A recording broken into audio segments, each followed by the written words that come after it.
We're finally here. Doctor Who has returned to our screens. On May 11th, Ncuti, Gatwa and Millie Gibson's adventures in the Tardis began. The new series started with episode 1, Space Babies. In typical Doctor Who weirdness, this involves babies on a space station. It sounds just like the franchise, to be honest. Here is our Doctor Who Space Babies review. Spoiler warning, we are discussing it in full detail. You've been warned. It's important to remember that this is a double feature. 2 episodes of Doctor Who have aired. Space Babies is number 1, while episode 2 is actually Doctor Who The Devil's Cord. So once you've watched this review, keep an eye out for our review on the second episode coming tomorrow on Sunday. I will guarantee you, we will discuss Jinx Monsoon's appearance as Maestro, as it is amazing. But anyway, back to Space Babies. This first episode is written by showrunner Russell T Davies and directed by Julie Ann Robinson.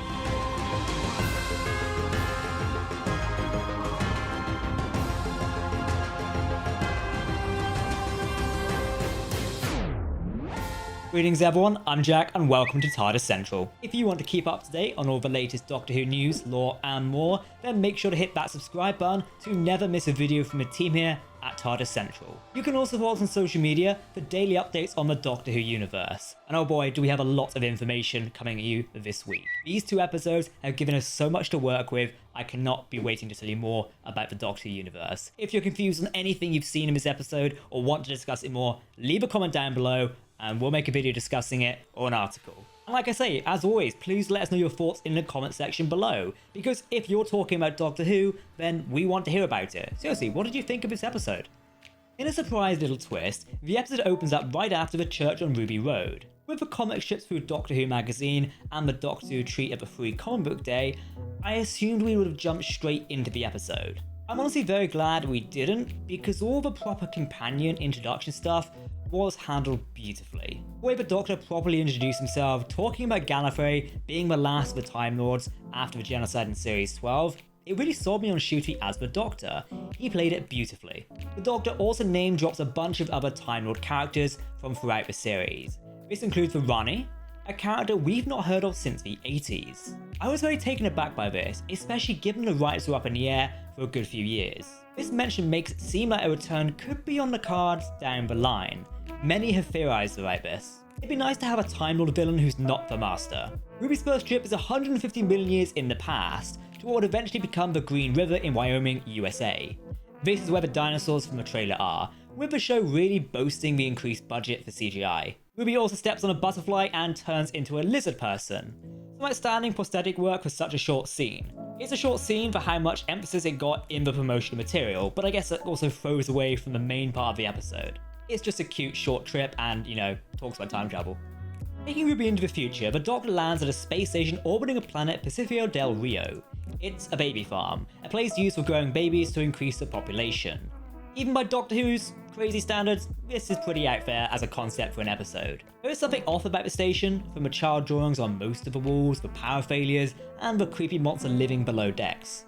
Now, there's a setup for a very untraditional base under siege story, which is kind of what most of this episode is. After stopping and admiring the scenery, the Doctor powers up Ruby's phone to make a phone call to 2023. She phones up her mother Carla, played by the fantastic Michelle Greenidge, where only 10 minutes have passed since Ruby ran out the door into the TARDIS. It's a sweet moment, echoing the phone call that Rose, aka Billie Piper, makes at the end of the world, her first adventure with the Doctor. Well, in space. While Rose and Ruby are 2 very different characters, it's nice to see that some experiences with the Doctor are universal. And I think this works well, as it shows the show has evolved, but we're still going back to that nostalgic aspect of every companion journey being a little bit similar. It's here that the Doctor and Ruby run into the titular Space Babies. They're vaguely overgrown talking babies.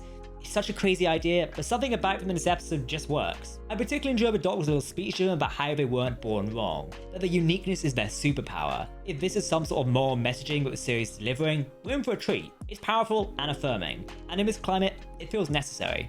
The babies are taking care of the station themselves. The little mechanisms they've made to press buttons look like repurposed baby toys. Set design choices of the baby HQ are adorable. It's like a space station with a distinctive childish touch. They're taken care of by Nanny, not Wally, mechanically having their noses blown. I find watching that very uncomfortable, sort of a gross decision, that unfortunately plays into the episode's plot in a significant way, but, you know, it's funny. Shortly after, the Doctor and Ruby are pulled into a storage closet by Nanny, who reveals herself as Jocelyn, played by Golda Rochelle. The baby farm couldn't be turned off, but the government didn't care about the babies once they were born. It's some amazing commentary on reproductive rights, something I wish was more than one scene. Seeing the crew resign in protest was powerful, and it was a very nice surprise, inclusion of a mysterious recurring actress, Susan Twist, as Gina Scalzi. I really do wonder who she is at this point, popping up everywhere, even in the Devil's Court and the church on Ruby Road. Yes, we'll be making a video on this, don't worry, there's plenty of theories going around. The Doctor and Ruby run out of the closet pretty quickly though, when one of the babies runs below deck to take care of the boogeyman. From here on, the rest of the episode below deck feels like taking clues from Aliens. It was a very welcome departure from this silliness, although it's back at it soon enough with some almost swearing with a nanny filter and the boogeyman being revealed as a snot monster, which the Doctor saves from getting thrown out of the airlock. It's a weirdly emotional final, which is immediately outdone by the Doctor using methane to propel the space station. Yes, it was a weird one. The episode ends with the Doctor and Ruby heading back to Christmas 2023. I can't shake the thought that this series was supposed to start much earlier in the year, but Tardis lands in Ruby's flat, taking out a good chunk of the kitchen. I'm glad that the Companions family feel like a part of the show again. The second we meet up with Carla and Cherry, it really feels like we know these people and they fit in well. We've not left from the 6 episodes, then coming back later. Ruby runs straight out of the TARDIS, embracing him in a pretty touching scene. After the crazy events she's just had in the past and in the far future, it feels earned. The Doctor, however, is less keen to run out of the TARDIS, running a DNA scan on Ruby Sunday.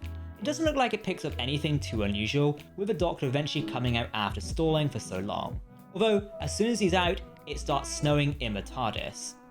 This is the second time we've seen snow in this episode. This snow seems to be following Ruby, and I assume we will eventually return to Ruby Road in 2004. It's clearly something very off of Ruby's existence. Memories are changing, like Ruby's mother now pointing at the Doctor. The snow is all seemingly an echo of time and place. Ruby seems very linked to it. I'm not sure what to make of it right now or what it means or where it's going. If you have any theories, let me know in the comments. But if this snow keeps up, it'll be a nice physical motif throughout the season. It does look like room for a treat, and I'm on board. I hope you enjoyed our Doctor Who Space Babies review. The episode was very silly on the surface, filled with childlike wonder, a literal bogeyman, moving a space station with methane. The whole thing was absurd, perhaps too much silliness, but an enjoyable space adventure.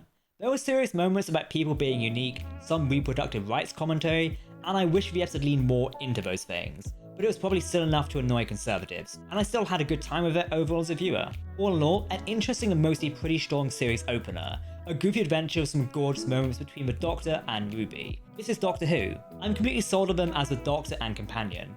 The story arc they're setting up with Ruby is intriguing. It's not at all obvious what's going on, and it's just the right amount of intriguing to keep us going. Definitely interested in where the season's going after such a strong start, and I can't wait to see more of the Doctor and Ruby's adventures. Who are you? I'm the Doctor. Okay, well don't forget to tell us what you thought of the episode in the comments below. If you want to keep up to date on all the latest Doctor Who news, lore and more, then make sure to hit that subscribe button to never miss a video from the team here at Tardis Central. You can also follow us on social media for daily updates on the Doctor Who universe. For now, I've been Jack, thanks for watching, and we'll see you next time. Goodbye. The Devil's Court, tomorrow. You called.